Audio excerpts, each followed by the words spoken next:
la zone de capture du cabillaud la plus importante au monde. Mais reposant au fond de l'eau, la flotte du nord de la marine soviétique a laissé un bien lourd héritage. 17 000 containers de déchets nucléaires, 19 cargos remplis de matières radioactives coulés, sabordés, 14 réacteurs atomiques simplement jetés par-dessus bord, et pire encore, 3 sous-marins atomiques.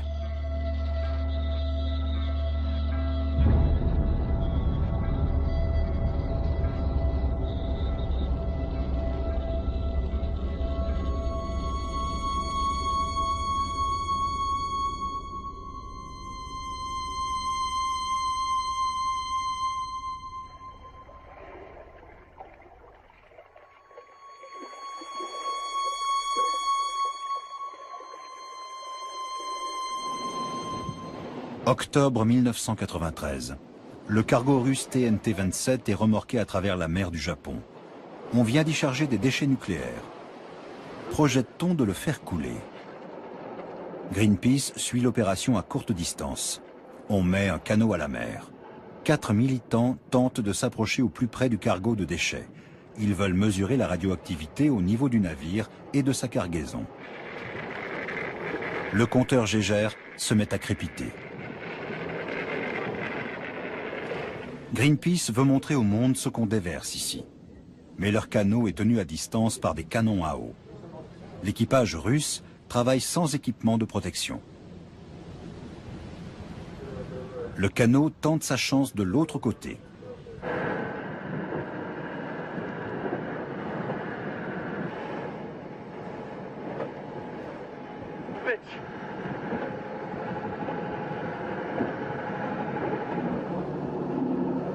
Le TNT-27 poursuit sa route. Il fera sa besogne à l'abri des regards. On ne parvient que très rarement à prendre les Russes en flagrant délit de déversage, comme sur cette photo prise par un avion de reconnaissance norvégien au-dessus de l'océan Arctique. On y voit le cargo Amour déverser des liquides radioactifs à la mer. Au total, on estime à 200 millions de litres d'eau radioactive répandue dans l'océan Arctique par les navires russes. Mourmansk, base navale de la flotte du Nord. On recueille ici les épaves de sous-marins et de brise-glaces nucléaires. La marine russe a démonté certains réacteurs défectueux et les a jetés à la mer. Des documents officiels russes le prouvent. 14 réacteurs nucléaires, certains toujours chargés de combustible, reposent par plusieurs mètres de fond. L'un de ces réacteurs provient du brise-glace le Lénine, le premier navire à propulsion nucléaire au monde, l'ancien fleuron de la flotte arctique soviétique. Même la banquise la plus épaisse ne résistait pas à ce monstre. Depuis 1989, le Lénine est amarré dans le port de Mourmansk, tandis que l'un de ses réacteurs, chargé de combustible hautement radioactif, repose au fond de la mer de Kara. Mais les fonds de l'océan Arctique abritent aussi 3 anciens sous-marins nucléaires soviétiques, véritables bombes à retardement. Le K-27, le K-159 et le K-278, le Komsomolets. Commençons par le tristement célèbre Komsomolets, un sous-marin à la pointe de la technologie sous l'ère soviétique.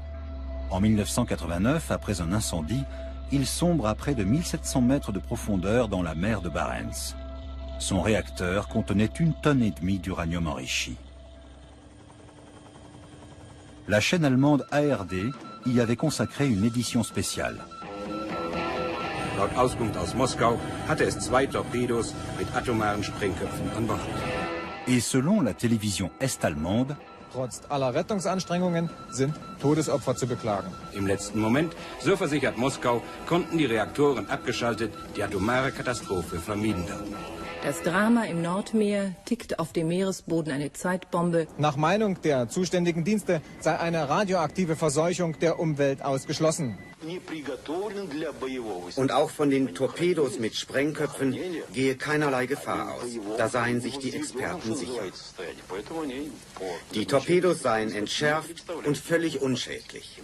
Und alle Berichte, so sagt er, weisen darauf hin, dass die Lage unverändert normal ist. Und im Übrigen wolle die Sowjetunion das gesunkene U-Boot heben.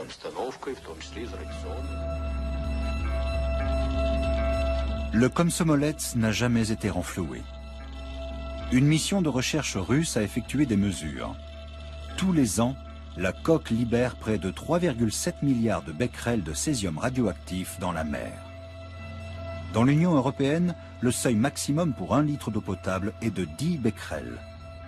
Mais à l'époque, en Europe comme en URSS, les discours se voulaient avant tout rassurants. Il n'y a aucun risque de contamination de la zone à grande échelle, ni même d'une pollution susceptible de gagner les zones de pêche.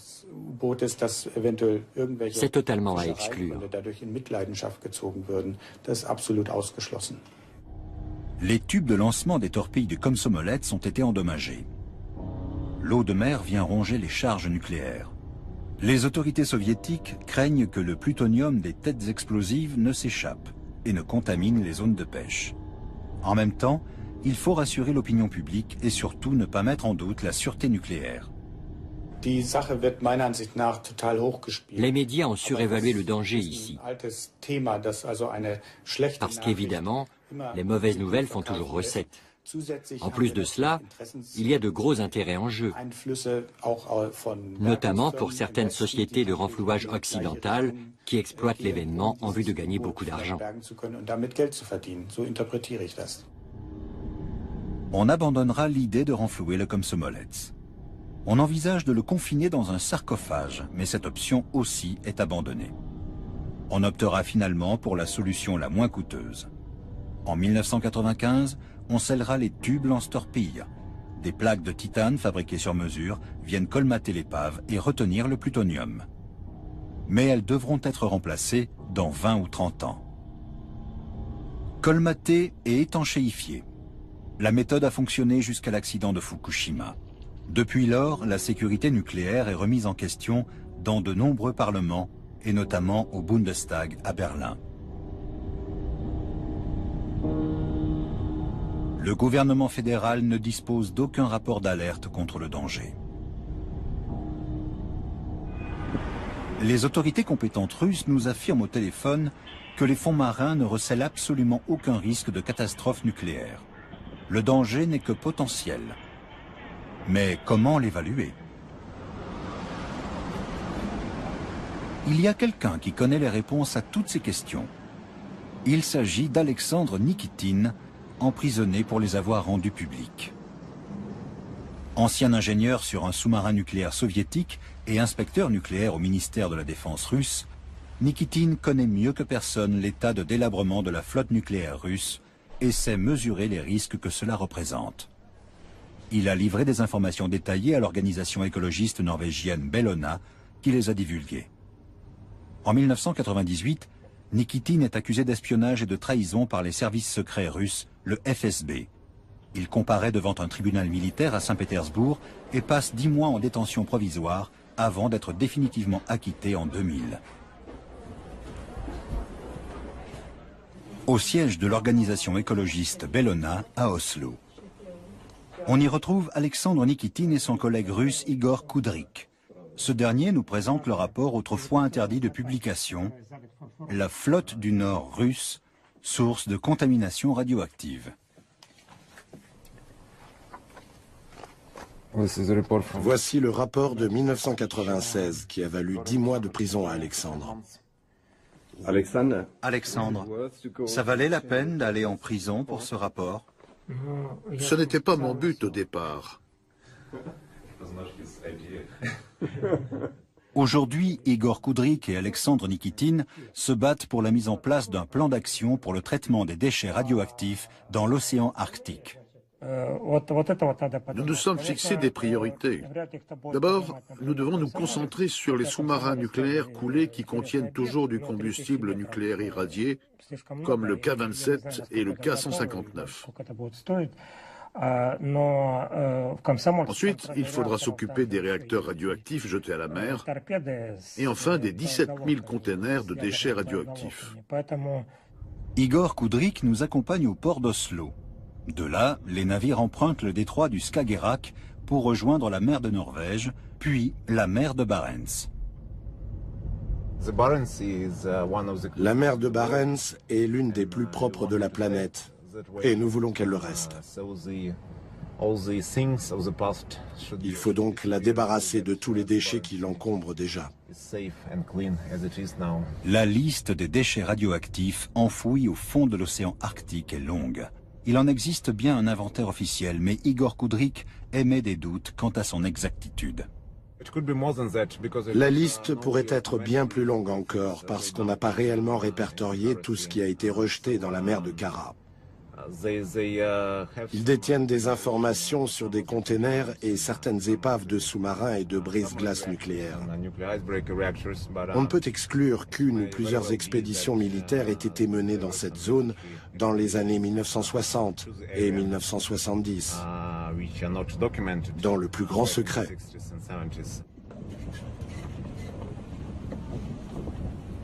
Scène de pêche dans le port d'Oslo.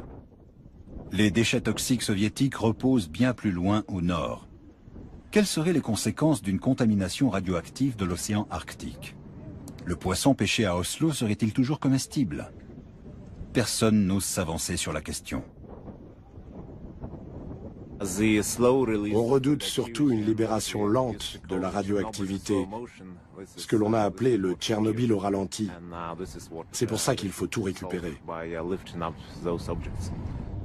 Le deuxième sous-marin est le K-159. Le voici en 2003. À plus de 40 ans, il est destiné à la casse. Pour pouvoir le remorquer, on le maintient en surface à l'aide de 4 pontons. Ce sont les dernières images du sous-marin nucléaire. Une tempête survient et il sombre par 250 mètres de fond.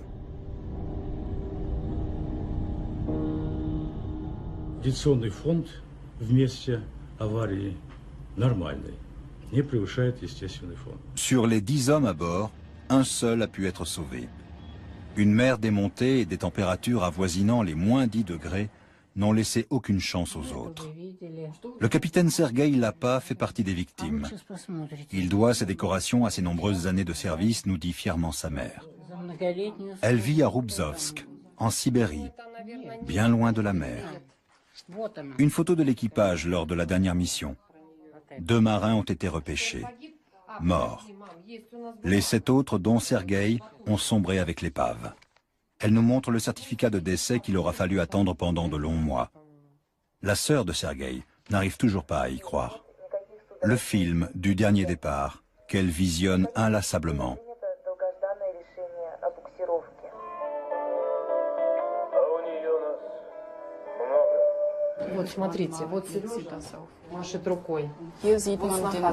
On aperçoit Sergueï ici, il fait signe à son épouse. Elle est juste là.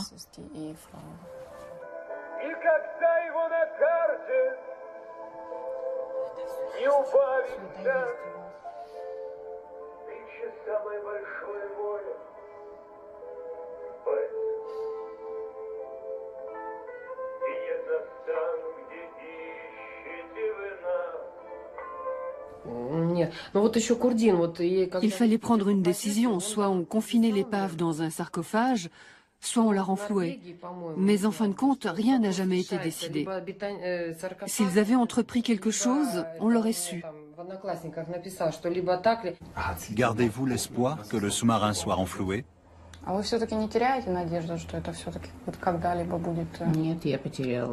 J'ai abandonné tout espoir de pouvoir enterrer mon fils. Les premières années, j'y croyais vraiment et j'allais prier très souvent. Et puis un jour, j'ai arrêté. Au lendemain du naufrage du K-159, le président Poutine est en visite officielle en Italie. Vladimir Poutine convie son homologue italien Silvio Berlusconi à bord du vaisseau de guerre russe Moskva qui croise en mer Méditerranée. Le président russe promet qu'une enquête sera menée sur les circonstances de l'accident et ajoute en s'adressant au jeune matelot « La mer ne donne pas droit à l'erreur ». En revanche, il n'évoque aucun danger radioactif. Un informateur militaire nous fixe rendez-vous sur la place Rouge à Moscou. Par peur de perdre son emploi, il souhaite rester anonyme. il nous fournit une vidéo exceptionnelle du K-159.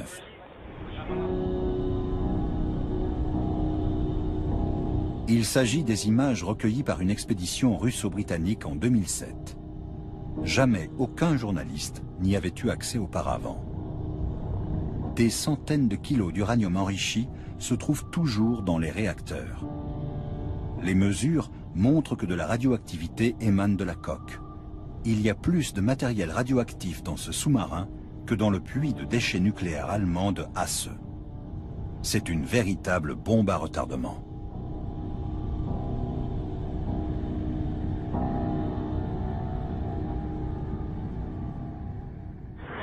Nous poursuivons nos recherches en Russie. À Saint-Pétersbourg, nous tombons sur un rapport interne du ministère de l'Environnement russe destiné au Kremlin et qui date de 2011. Ce qu'on peut y lire est bien différent des communiqués officiels. 2 des sous-marins nucléaires ayant sombré doivent être renfloués au plus tard en 2014. Dans le cas du K-159, il est fait mention d'un risque d'une catastrophe environnementale. Nous soumettons le rapport et l'enregistrement à Wolfgang Renneberg, l'ancien directeur du département de la sécurité nucléaire du ministère fédéral de l'Environnement.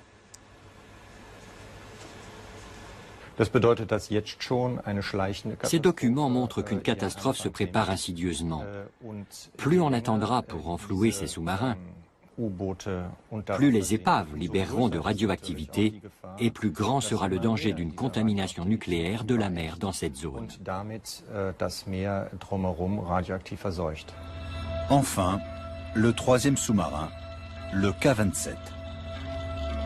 Lors d'un grave incident survenu sur l'un des réacteurs, 9 marins du K-27 ont été mortellement irradiés. En 1981, la marine soviétique coule le sous-marin nucléaire dans la mer de Kara par 33 mètres de fond, en grand secret et en toute illégalité. À l'époque, le sabordage constitue déjà une atteinte au droit international. Nous sommes sur la Côte d'Azur, dans le port de Monaco, lieu de rendez-vous de toute la jet-set. Sur la jetée se trouve aussi le laboratoire de l'environnement marin de l'AIEA, l'Agence internationale de l'énergie atomique.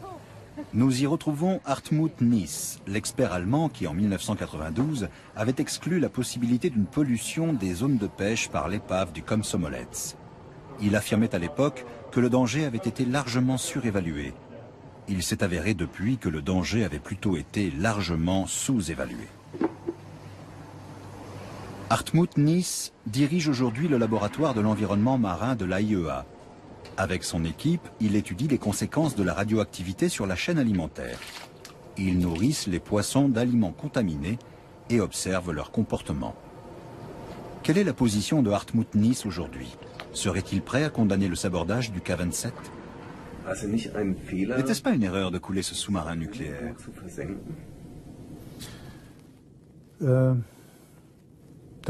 Il faut replacer tout ça dans son contexte. Il y avait eu un très grave accident à bord. Les personnes responsables n'ont pas tout de suite su comment réagir. Et comme il est apparu que les risques étaient très limités pour les populations avoisinantes, on a décidé de le couler.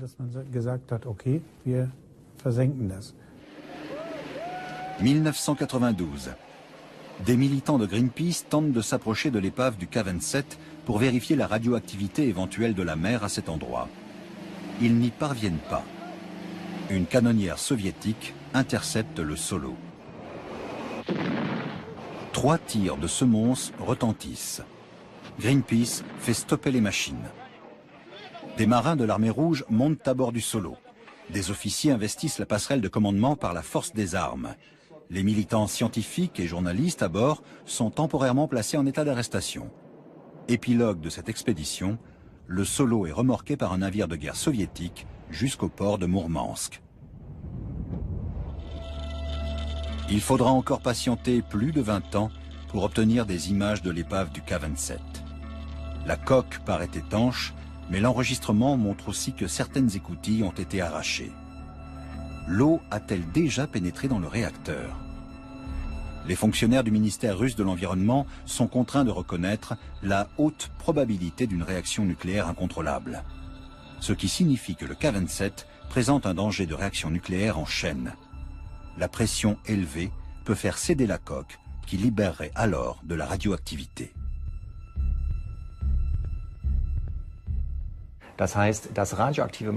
Cela signifie qu'à très court terme, tout le matériel radioactif contenu dans le cœur du réacteur peut être libéré.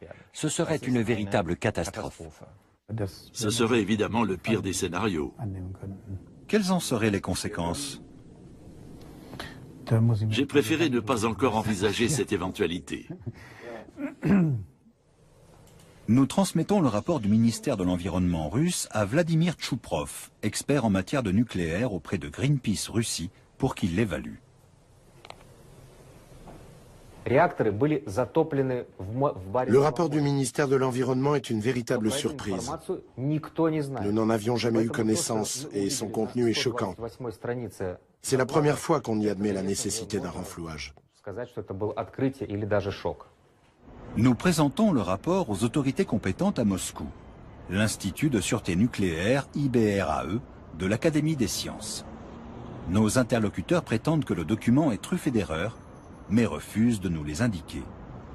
Ils nous font ensuite écouter un discours de Sergueï Antipov, directeur adjoint de l'Institut, enregistré clandestinement à Moscou en 2012. Le K-27 est une grande source d'inquiétude. Il suffirait que 5 litres d'eau pénètrent la zone active du sous-marin pour déclencher une réaction en chaîne capable d'endommager le réacteur. Antipov insiste sur la nécessité d'un renflouage immédiat.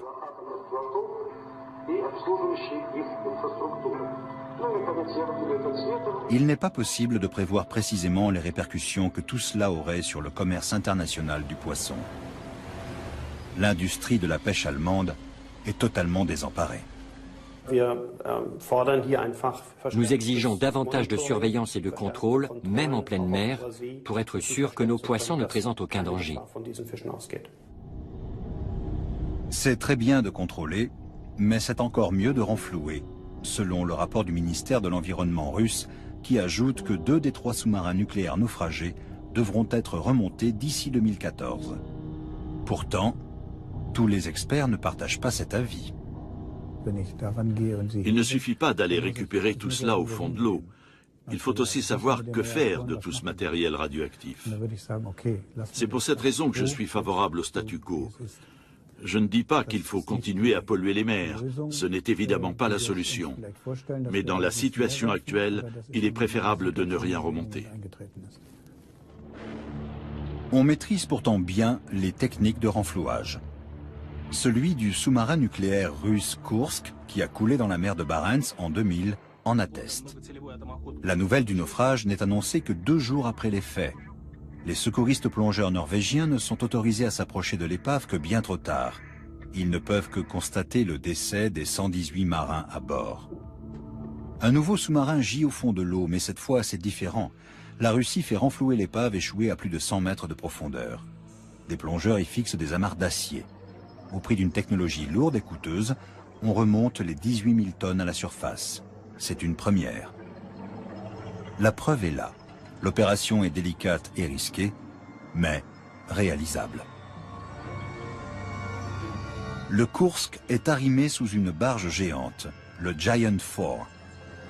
Avant de sombrer, il était le fleuron de la marine russe. Il n'est plus qu'un cimetière flottant. La tour de commande finira à la casse. On ne mesure aucune radioactivité anormale sur le pont du Kursk. L'enquête conclut à une défaillance survenue lors d'un exercice de torpillage. Si l'une des 2 explosions avait eu lieu à proximité immédiate des réacteurs, elle aurait provoqué une catastrophe nucléaire. Les cœurs des 2 réacteurs sont démontés pour être retraités à terre en toute sécurité. Il existe aussi des projets de renflouage du K-27 et du K-159. Nous sommes chez Vladimir Dorofeyev, directeur général de la société militaire russe Malachit. L'entreprise d'État avait soumis son projet au Kremlin dès 2004 et elle attend toujours son feu vert. L'opération coûterait 62 millions d'euros pour un seul sous-marin. Si Moscou donne son accord immédiatement, les travaux préparatoires pourraient commencer en milieu d'année prochaine.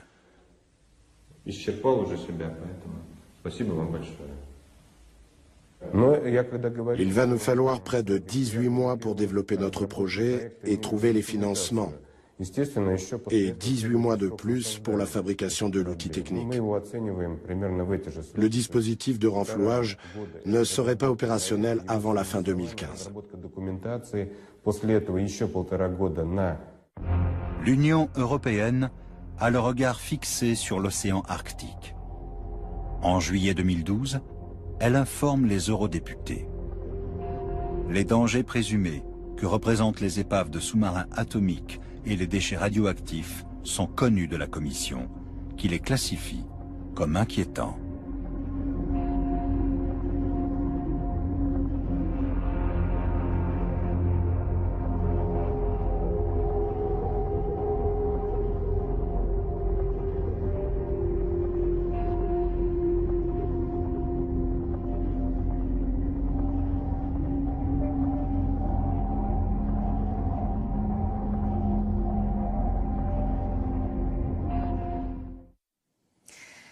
Et pour continuer notre